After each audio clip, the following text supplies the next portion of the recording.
Hey, this is Anney. And Samantha. And welcome to Stuff I'll Never Told You, a production of iHeartRadio.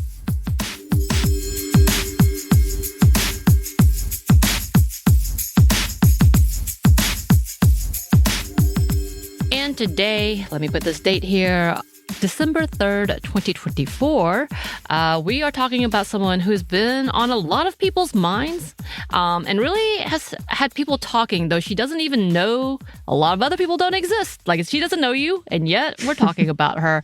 And yes, we're talking about newly elected Congresswoman Sarah McBride. Of course, with all of the transphobic rhetoric happening today, she has been the topic of a lot of conversation. Recently, she has been the main focus for some other members of Congress who've made it their biggest job, which is odd because there's a lot happening, to make sure she feels unwelcome and about her bathroom usage, because, you know, that's the most important thing happening here. But before we dive into that, we want to take a look at McBride's work and record as a feature of the activist around the world.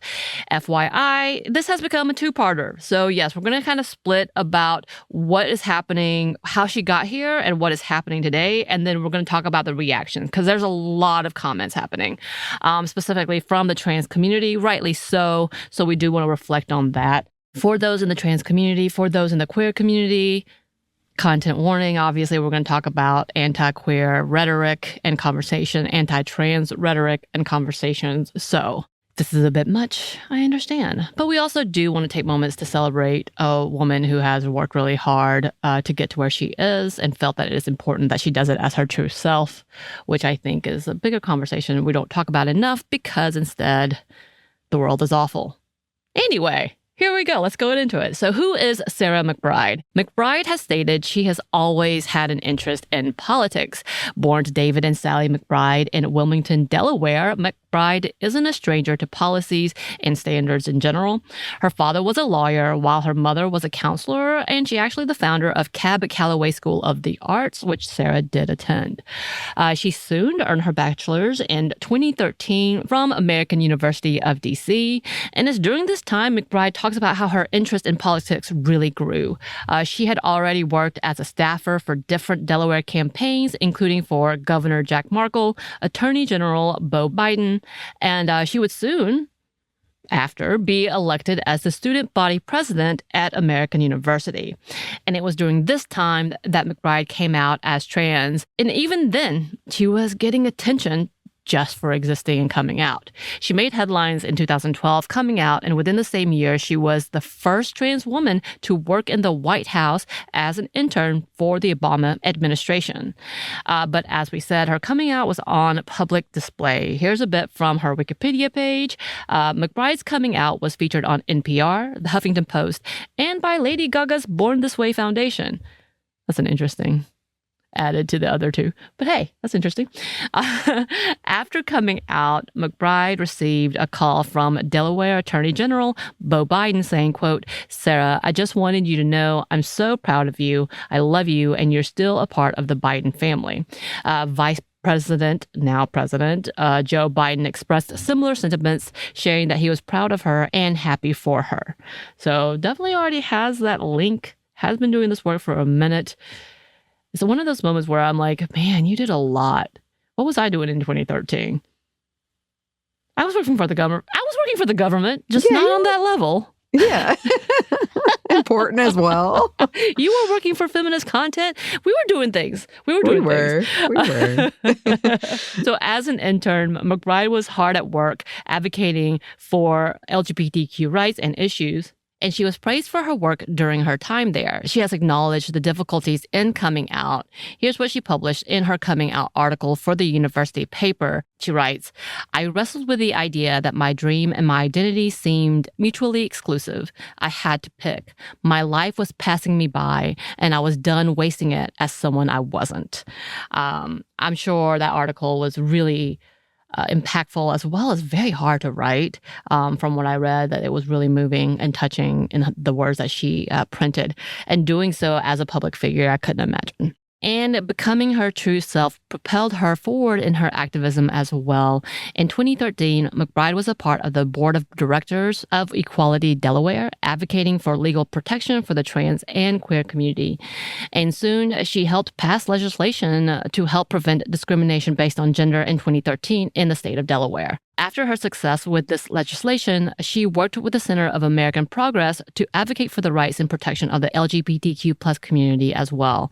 And of course, during all of this time, she was still heavily involved in the political world, including speaking at the 2016 Democratic National Convention during Hillary Clinton's campaign. In the speech, she paid tribute to her late husband, Andrew Cray, who was also an activist for the queer community. And though her husband died a few days after their official wedding, she has talked openly about the amount of impact Cray has had on her life, as well as the support she had from him. And with all that, in 2019, McBride decided to step into the political arena herself and ran for Delaware Senate. And in 2020, McBride made history as the first trans person to be a state senator in the United States. Here's a bit from her website, sarahmcbride.com, quote, "As a state senator, McBride has passed legislation expanding access to health care, requiring mental health and media literacy education in public schools, promoting green technologies, preventing lead poisoning in youth, and protecting workers and families. In just her first term, McBride passed the landmark Healthy Delaware Families Act, providing paid family and medical leave to workers throughout the first state and marking the largest expansion of Delaware's social safety net in decades."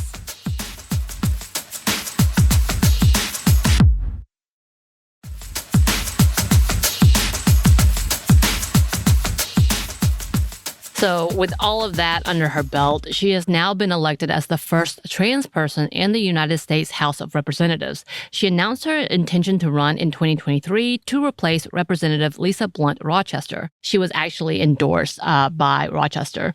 And in the 2024 election, she won against John Wayland III. Here's a bit about her win from NBC News. McBride's key priorities for her congressional run were expanding access to affordable health care, protecting reproductive rights, and increasing the minimum wage. She told NBC News in September that her goal in Congress was to work with her colleagues to break through the partisan gridlock and actually pass legislation, which she became known for during her time in Delaware's Senate. During her first term, she helped pass universal paid family and medical leave across the state. So pretty big things. Of course, this is just very minor details that she has done. There's a lot of impact that she has had within the Delaware Senate, which is why she was able to be elected. And the article continues with a statement she made at her celebration, quote, "Tonight is a testament to Delawareans that here in our state of neighbors, we judge candidates based on their ideas and not their identities," McBride said at Delaware's Democratic election night celebration Tuesday night. She thanked her friends and family and her late husband, Andy Cray, who died of cancer in 2014, just days after their wedding. Quote, "My time with Andy reinforced for me a simple truth, that hope as an emotion, hope as a phenomenon, only makes sense in the face of hardship. While at the moment in America's history, hope sometimes feels hard to come by, we must never forget that we are the beneficiaries of seemingly impossible change." Which I wish we could just end it there. You know, that's such a great speech. We get to make history, get to move on and celebrate. But of course, with her celebration comes controversy. As she started her journey with an orientation, of course, conservative lawmakers have made their biases known pretty quickly. Here's some information from The Advocate.